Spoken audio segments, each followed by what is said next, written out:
আসসালামু আলাইকুম এভরিওয়ান। আমি আজকে স্নো পড়ার ৫-৬ দিন পরে বাহিরে বের হয়েছি। অ্যান্ড আগের স্নোর ভিডিওটা আমি ডেসক্রিপশন বক্সে এবং লিঙ্ক পিন কমেন্টে দিয়ে রাখবো। অবশ্যই গিয়ে দেখে আসবেন। অ্যান্ড কেন বের হয়েছি সেটার কারণ হচ্ছে আমার ফ্রেন্ড। এই ফ্রেন্ড যার নাম আমি এখানে লিখেছি, তো সে মূলত আমাকে বলছে এরকম স্নোতে নাম লিখে আমারে পাঠা। তারপর আমি আমার গ্রুপের নামটা লিখেছি। আমাদের ৪ জনের গ্রুপ এটা। ফ্রেন্ড আমরা ৪ জন। অ্যান্ড দেন আমার আরেকটা ক্লোজ ফ্রেন্ড আছে আখি, তার নাম লিখেছি। তারপর আমি একটু আমাদের অ্যানিভার্সারি ছিল পরের দিন, সো এম লাভ এস লিখেছি। তো ওইটারও আমি ভিডিও দিয়ে দিয়েছি, আপনারা চাইলে দেখতে পারেন। তো ফার্স্টে আমি বের হইলাম, বের হয়ে আমি আমার সোসাইটির একদম অপোজিটে যে গেটটা, ওই গেটের ভিতরে গিয়েছি। ওখানে সাধারণত ফাঁকা থাকে, গাড়ি ঘোড়া তেমন চলে না ওখানে, হাঁটার জন্য সবাই ইউজ করে। তো এইটার লুকটা ছিল এরকম। আমি দেখে এত ভালো লেগেছে এটা, বাট ওই তো বললাম স্নো পড়ার পর থেকে রাস্তাগুলো পিচ্ছিল হয়ে যায়, আস্তে আস্তে স্নোগুলো জমে বরফ হয়ে যায়। আপনারা দেখতে পাচ্ছেন এত পিচ্ছিল ছিল। আমি হেঁটেছি খুবই কষ্টে, just for the video that আপনারা লাইক করেন। আর রাস্তার মধ্যে এইরকম করে বরফ ছিল, রাস্তার পাশে একটা পার্কের মতো এরিয়া ছিল, এই এরিয়াটা পুরোটা বরফে ঢাকা ছিল, আর ওটাতে মাউন্টেনের মতো পাহাড় ছিল ভিতরে।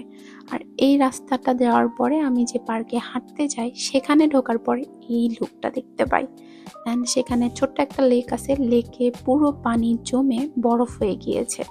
এই রাস্তাটা এত পিচ্ছিল ছিল, আমি হাঁটতে নিজেরই ভয় লাগতেছিল যে কখন না পড়ে যায়, আমার নিজেরই পা ভেঙে যায়। কিন্তু ভিউগুলো একদম পেশা ওসুল। তারপর পার্কের মধ্যে বরফগুলো গলে এরকম হয়েছিল। মানে আমি তখন আফসোস হচ্ছে আমি কেন ৪-৫ দিন বের হই নাই, কারণ ৪-৫ দিন আগে তো আরো বরফ ছিল। আমি যে কেন বের হই না আমি নিজেও জানি না, ঠান্ডাতে আসলে কিছু ইচ্ছা হয় নাই। তারপরে এই ভিডিওটা নিচ্ছিলাম আমি, লেকের এই ভিউটা এত সুন্দর লাগছে আমার এখানে আমি অলমোস্ট 10 মিনিট ধরে দাঁড়াইছিলাম, জাস্ট এত দেখতে ভালো লাগতেছিল। আর আপনারা যদি এই দিকে কখনো আসেন অবশ্যই আমাকে জানাবেন, আমি যথেষ্ট হেল্প করার ট্রাই করব। আর যে কোনো ইনফরমেশন চাইলে আপনারা আমার সোশ্যাল মিডিয়াতেও নক করতে পারেন, আমি লিঙ্ক ডিসক্রিপশন বক্সে দিয়ে দিই। আর এই তো এই পার্কের ভিউটা এরকম ছিল। আমি পিকচার সাধারণত এত সুন্দর তুলতে পারি না, পিকচারগুলো অনেক সুন্দর আসতেছিল।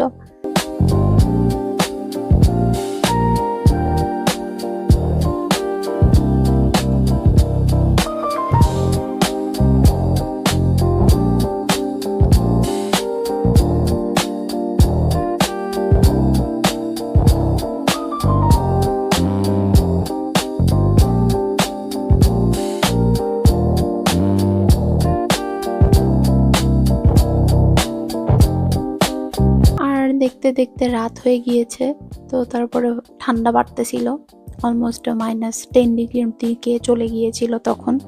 তো রাতে আরো বেশি হচ্ছিল, আমি এই জন্য বাসায় চলে আসছি। আর এখানেই চাইজিয়ান, টাটা, আল্লাহ হাফেজ, দেখা হবে নেক্সট ভিডিওতে।